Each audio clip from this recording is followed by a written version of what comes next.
इस एक्सप्लेनर में हम एक ऐसी प्रॉब्लम पर बात करेंगे जो हम सभी को कभी ना कभी परेशान करती है, ओवरथिंकिंग।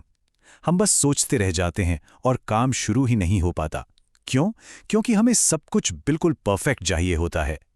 लेकिन पीटर हॉलिंस के कुछ कमाल के प्रोडक्टिविटी फ्रेमवर्क्स हैं जो इस इनर्शिया यानी मानसिक ठहराव को तोड़ने में हमारी मदद कर सकते हैं। तो चलिए बिना देर किए इसे डिकोड करते हैं।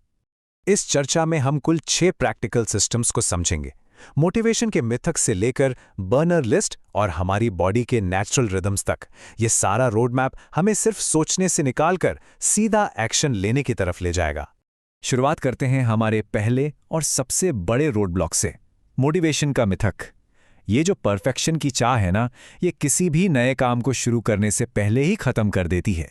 यहाँ एक बहुत ही दिलचस्प सवाल है, क्या मोटिवेशन से एक्शन आता है या एक्शन लेने से मोटिवेशन?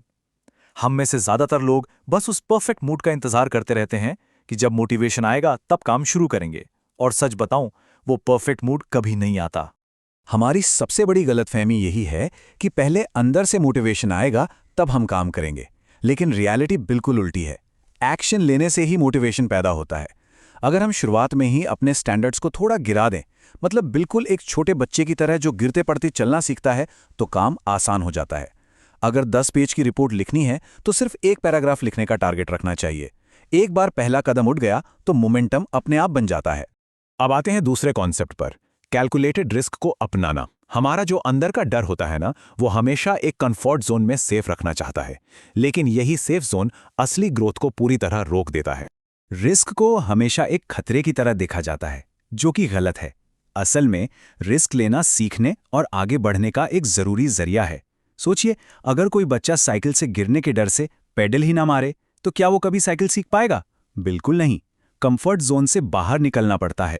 लेकिन इसका मतलब ये नहीं है कि हम आंख बंद करके कुएं में कूद जाएं। हमें कैलकुलेटेड रिस्क लेने हैं।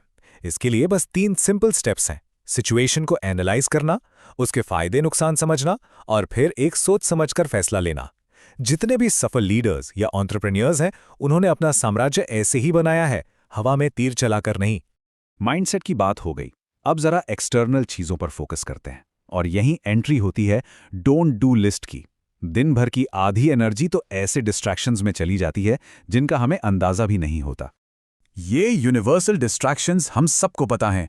सुबह आंख खुलते ही फोन उठाकर सोशल मीडिया स्क्रॉल करना, हर 5 मिनट में ईमेल्स चेक करना, या फिर ऐसी मीटिंग्स में बैठना जिनका कोई मतलब ही नहीं है। ये सब हमारे फोकस के सबसे बड़े दुश्मन हैं। इसीलिए क्या करना है, इससे ज्यादा ये लिखना जरूरी है कि क्या बिल्कुल नहीं करना है। क्योंकि दिन भर सिर्फ बिजी दिखना कोई अचीवमेंट नहीं है, स्मार्ट वर्क करना ज्यादा जरूरी है। एक don't to list mentally clear रखती है। ये हमारी एनर्जी को उन फालतू चीजों में ड्रेन होने से बचाती है, ताकि हम अपने डीप वर्क पर पूरा फोकस कर सकें।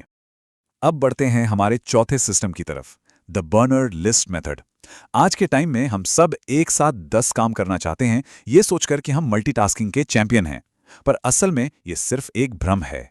इसे समझने के लिए एक शेफ की कल्पना करते हैं। जो डिश अभी पक रही है और जल सकती है, वो फ्रंट बर्नर पर है, मतलब उसे पूरा ध्यान चाहिए। और जो चीजें आराम से धीमी आंच पर पक रही हैं, वो बैक बर्नर पर हैं।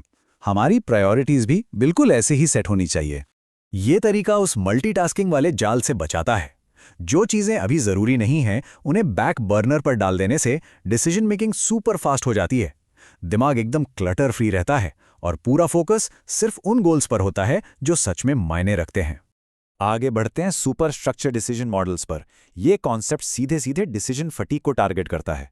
दिन भर छोटे छोटे फैसले लेकर हमारा दिमाग इतना थक जाता है कि बड़े फैसलों के लिए एनर्जी ही नहीं बचती। इस फटीग से बचने का फ्रेमवर्क बहुत सॉलिड है। पहला, अपने डेली रूटीन को ऑटोमेट कर देना। जैसे स्टीव जॉब्स रोज एक ही तरह का आउटफिट पहनते थे ताकि कपड़े चुनने में टाइम और एनर्जी वेस्ट ना हो। दूसरा, बड़े डिसीजंस के लिए पहले से क्राइटेरिया सेट कर लेना। और तीसरा, पुरानी गलतियों से सीखना। ये जो पहले से सेट किए हुए फिल्टर्स होते हैं ना, ये गेम चेंजर हैं। जब भी कोई फैसला लेना हो तो बस ये पूछना है, क्या ये लॉन्ग टर्म गोल्स से मैच कर रहा है? क्या एनर्जी सही जगह लग रही है? और इसका वर्स्ट केस सिनेरियो यानी सबसे बुरा नतीजा क्या हो सकता है? ये फिल्टर्स घंटों सोचने और कंफ्यूज होने से बचा लेते हैं। चलिए अब आज के एक्सप्लेनर के आखिरी और छठे सिस्टम पर आते हैं, अल्ट्रेडियन रिदम्स को मास्टर करना। एक बात बिल्कुल क्लियर कर लें, बात टाइम मैनेजमेंट की नहीं, बात एनर्जी मैनेजमेंट की है। इंसान कोई मशीन नहीं है जो लगातार 8 घंटे एक ही स्पीड से काम कर सके। ये एक बहुत बड़ा मिथक है। हमारी बायोलॉजी 90 से 120 मिनट की साइकिल्स में काम करती है। जब हम कोई हाई फोकस काम शुरू करते हैं तो 90 मिनट तक एनर्जी पीक पर जाती है और फिर तेजी से गिरने लगती है। 120 मिनट के बाद कम से कम 30 मिनट के एक अच्छे स्ट्रैटेजिक ब्रेक की सख्त जरूरत होती ही है ताकि हम वापस रिचार्ज हो सकें। तो इसका हैक क्या है? अपनी एनर्जी को स्मार्टली मैप करना। जब दिन में एनर्जी एकदम पीक पर हो तब सबसे मुश्किल और क्रिएटिव काम करने चाहिए, जैसे राइटिंग या स्ट्रैटेजी बनाना।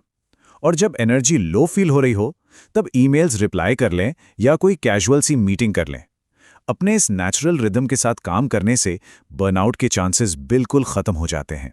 तो इस पूरी चर्चा का जो सबसे बड़ा टेकअवे है वो ये है, एक्शन पहले आता है, मोटिवेशन उसके पीछे पीछे आता है। अपने उस इनर्शिया को तोड़ने के लिए शुरुआत में स्टैंडर्ड्स को कम रखना कोई बुरी बात नहीं है। बस एक बार मोमेंटम मिल जाए फिर इन सिस्टम्स का इस्तेमाल करके उस एनर्जी को सही ट्रैक पर रखा जा सकता है। अब इस एक्सप्लेनर को खत्म करने से पहले एक सवाल जो खुद से अभी पूछना है, वो ऐसा कौन सा छोटा सा, भले ही बिल्कुल परफेक्ट ना हो, लेकिन ऐसा कौन सा एक्शन है जो आज, अभी, इसी वक्त लिया जा सकता है?